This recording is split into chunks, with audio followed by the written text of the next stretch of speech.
Hello, everyone. It's Shane Kanto, your Wasteland reviewer, and welcome to the streaming Wasteland here on the SPM Crew Podcasting Network. And this is my weekly show where each Friday I pick three streaming services and select one film previously released on each of them. And hopefully, by the end of this episode, you have a whole weekend's worth of movies to go check out. And this week, we're going to be talking about Amazon Prime Video, Paramount Plus, and Max. And let's get started over on Amazon Prime Video with a film that is very relevant right now, and unfortunately so because of the passing of the great actor Val Kilmer, who was an extremely talented actor and had so much potential and had delivered some great performances. It's just his attitude and some career choices and such, and unfortunately, illness took him in a completely different direction in his career. And he had some mean stinkers, but he also had some iconic performances, and one of which is streaming on Amazon Prime Video. It is 1993's Tombstone, and this pulpy western coming to you from director George P. Cosmatos and writer Kevin Jari. This is such a great film that packs so many impressive actors into this. You have the legend of the OK Corral. You have the Irk brothers and Doc Holliday trying to take down these cowboys, these cow punchers, these renegades out on the plains.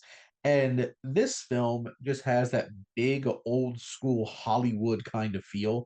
Despite the fact that this came out in the early 90s, it's still channeling that old school Hollywood feel, that pulpiness. This and like Silverado and stuff like that. Take things from westerns and give it a little bit more of that entertaining kind of vibe that's a little bit more mainstream. Because, the Western is not a genre, especially today, that a lot of people connect to. But Tombstone is one of those Westerns that I think it would. And Val Kilmer is absolutely incredible as Doc Holliday. He is sick, he is dying, but he could still, you know, pull a gun, kill some folk, and he'll be Yo Huckleberry.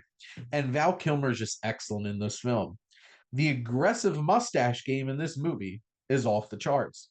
Kurt Russell as Wyatt Earp was so inspired. The steeliness, the fire in those eyes, and those eyes peering over that mustache is excellent.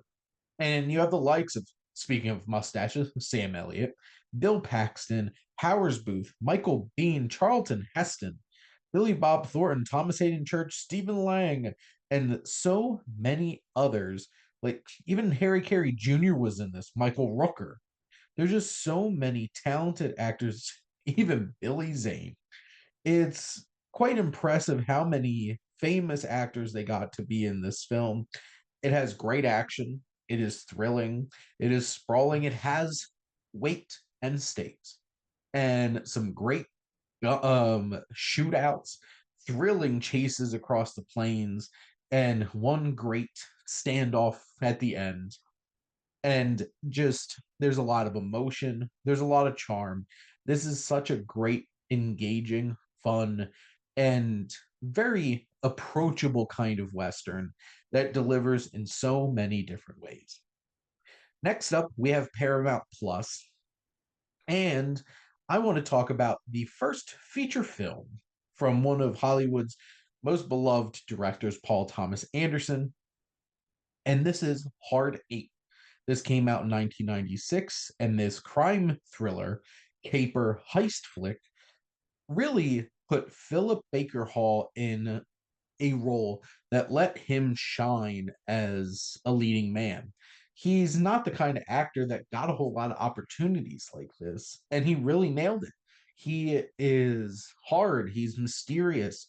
And what's so great is you have other great talented performers here.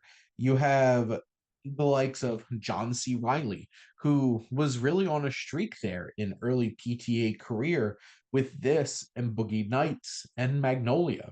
You have Gwyneth Paltrow and Samuel L. Jackson. Really talented cast. It has a great feel to it. Paul Thomas Anderson really captured the vibe of a really effective, engaging crime thriller. There's grit to it. There's a neo-noirish feel to it. It's something that you just don't expect. And this is one of those kinds of films that you should go back and really appreciate where Paul Thomas Anderson came from long before so many of his great films, and he's still going, obviously.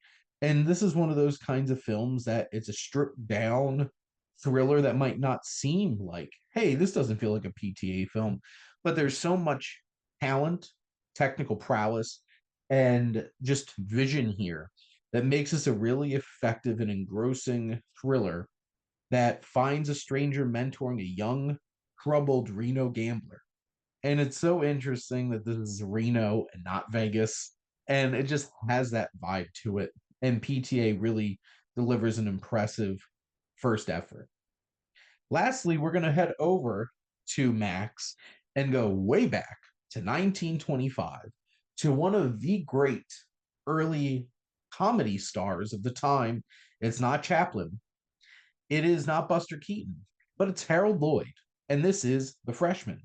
A nerdy college student will do anything to become popular on campus. And when he's mistaken for like the cool kid on campus, he doesn't tell anybody no. And this was directed by Fred C. Newmeyer. And you have Harold Lloyd as Speedy, this young man coming to college. And over the course of this film, this 77-minute flick has so many great gags in it. You have him, this whole mistaken identity at the train station. You have this whole entire thing where he's trying to stand up and grab something on a stage, and the physical comedy that goes into it. The football tryouts, for sure. Boy, were people getting tackled, for sure, including Speedy. And this all leads up to this big climactic football game that is so much fun. It is hilarious. It has great gags. And you just really buy into the absurdity of this game and the humor that Harold Lloyd is channeling into this film. It's endearing. We care about Speedy on some level, and we want him to, be okay in college. There's a little romance, there's stories of friendship, there's this story of just trying to fit in, all while delivering some iconic and classic physical comedy.